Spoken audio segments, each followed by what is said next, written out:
And that one's running 191, but wow, out there it's something else. You were absolutely correct. Take a look. Those guys get side by side, the top five, and just like you said, everybody has gathered back up, and now we have a big pack again. Oh, Dan Shaver, he collects Paul Menard, Rod Cox, Chad Blunt also involved there. Cars spinning all over the place. Christy Passmore also involved. Bobby Gerhardt, he sneaks through. Start to move up. You get up underneath those cars, those cars get loose. And right, he gets into Paul Menard. And this thing, everybody did a good job. You're going to get wrecked right there. We see some guys wiggle through, try to minimize damage as much as you can. Check out this. Oh, man, that car just snuck through there. Here's another angle of what we saw. Let me tell you about this track, especially up here in 3 and 4. The very bottom's got quite a bit of grip. The top's got quite a bit of grip. The middle is no man's land. It is slick in the middle of this racetrack. It was not that much of a penalty or delay for Adcox. He is now in second position and closing quickly on Charlie Glock. And a spin. And 2 cars involved. Some hitting the wall. Other cars now become involved. Several hit the wall. Another fire breaks out. Tracy Reed was involved. I think that was Tracy's car that flamed up. The flyer seemed to snuff itself out. But there must be 8 or 10 cars down there. It happened right. To see if we can tell what happened. A red car has hit the wall on the outside. Is that Gary Bettenhausen? I can't tell from this distance. It appears to be Gary. Bobby Jacks is running on the bottom side. There's Tracy Reed spinning. And now Jacks and Reed are backing up right in front of the field. Walwack is at it's Simcoe just getting through. Jacks goes back into the wall, as does the other car spinning. Gibson is down on the bottom of the racetrack, and then there is just near the end of it. There you can see there's Tom Usry, the red number 70. There's Reed going sideways into the group, and yes, it is Reed's car that flames up. There he is, the 28 car. You can see the Hardee's logo on the side, depositing flame on the grass there. Keith Seegers again. There's Jeffrey backing across. He's already made that hard contact Bob was referring to on the outside wall. And Bobby Jacks there on the right-hand side of your screen, and everybody behind him looking for a place to go. There's Usry. He's still involved. Brevac, 34 on the left-hand side of your screen, and he is blasted. By just the timing of the caution flag when Venturini crashed. Oh, and there's Purvis up against the wall. And a car spinning behind him, taking another car with him. That's Mark Thompson in the red 66. Who crashed badly here last year. Now everybody else is going to have to scramble and slow down. And that's Brevac, I think, in the 34. Yes, it is. Also involved is Bobby Gerhardt. Brevac crashed earlier. And Kevin Ray. From another angle now, there's Thompson sideways and collecting Ray right there. And then Gerhardt. There's Brevac losing control back there. Yep. He apparently just put his brakes on and was just trying to get through there, but he overcorrected there, or wasn't much you could do about it once the car started going back and forth. Yeah, that advice went out the door just a few moments ago. Stay on the bottom. Well, oh, trouble. Problems. The 66 of Mark Thompson and Bill Baird in the 52. A hard hit as they go by our cameras. Also involved, we saw there's Alex Kennedy right there with the 38 car. That was the one that caught the wall just in front of us. Part of his tail. See if we can take a look. Now watch. Look at 4 wide. You see cars touch right there. Looked like Bill got hooked in the right rear corner by the 25 car, Mikey Kyle. As you mentioned, hard contact for Alex Kennedy into the outside. Look at Bobby Gerhardt. A lot of damage to Bobby Gerhardt. He's not going to win again here on the super speedways.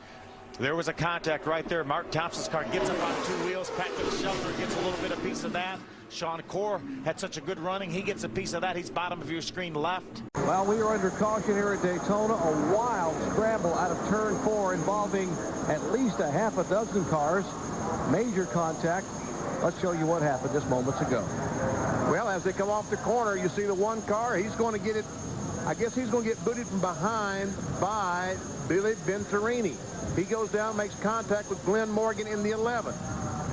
And down they go, and then we see the 50 car of Kenny Martin gets collected by the 49 of Joel White. That's the J.B. Well car. Check out the onboard camera with Andy Belmont, the America Online on board.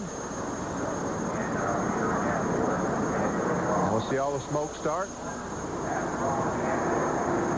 I don't think he was involved, so obviously he's going to drive through the smoke.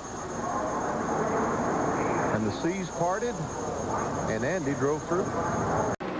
Auto Value, a longtime sponsor for Chad Finley and about everything he does, and really nice. Oh, trouble! Oh, there goes Dalton Sargent right around in the same spot, almost exactly where he spun it earlier, but as he wrecks, then another cars are going to come in. Look at Haley in the 74. Heavy damage to that Braun.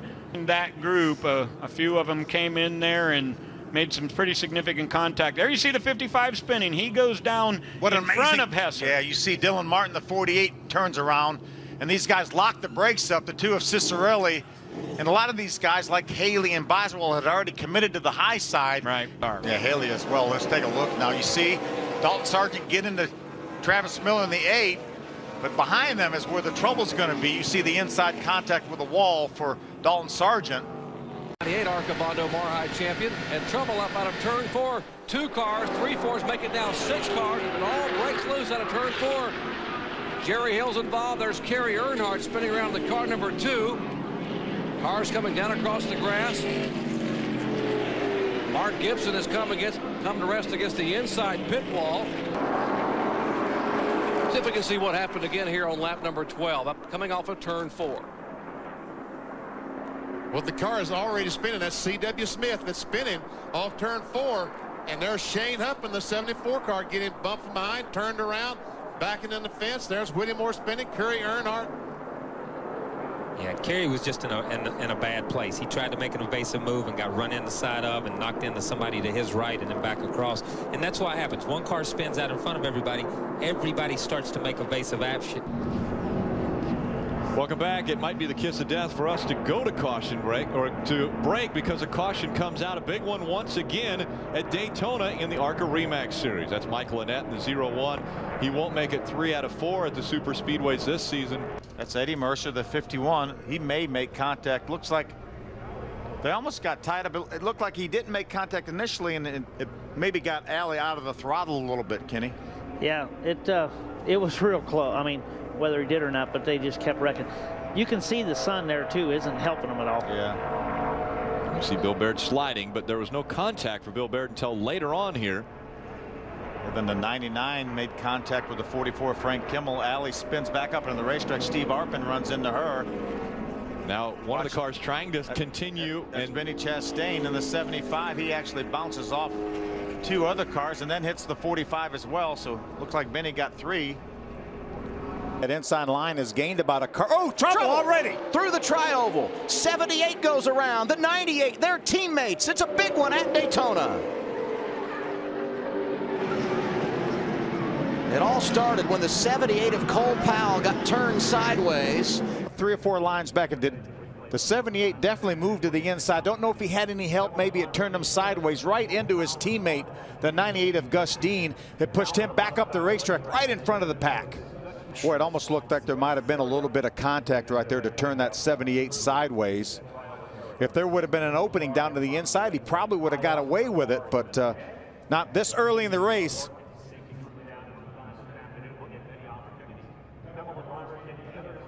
Down into turn number 1, and Kyle bounced it off the wall.